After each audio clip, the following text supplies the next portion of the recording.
Hello guys, good morning. हामी चाहिँ यहाँ फेरि बारीमै छु।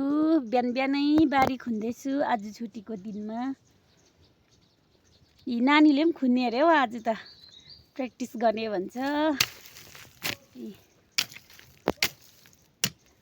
नानीलाई यसो एक्सर्साइज नानीलाई पनि सिकाउँदै गर्नुपर्छ हौ हामीले। अब आमा भएपछि सबै भोलिपछि तिनीहरूले पनि हामी जस्तै काम गर्नुपर्छ।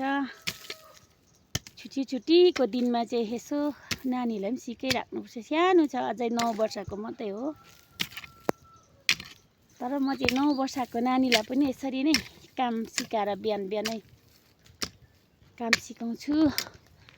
अब भोलिपछि पढ्दैछ भर्खर, भोलिपछि काम पाइनँ भने त यस्तै गरी खानुपर्छ। बस्तीमा जग्गा जमिन छ, जग्गा जमिन हुनेले त बारी खुनेर खानु पनि सक्छ।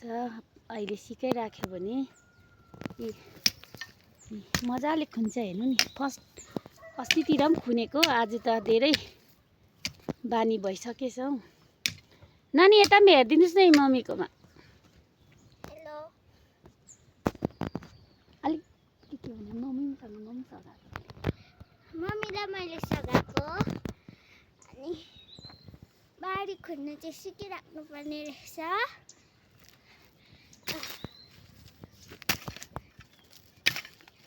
आजको दिनमा यतिकै हाम्रो काम चाहिँ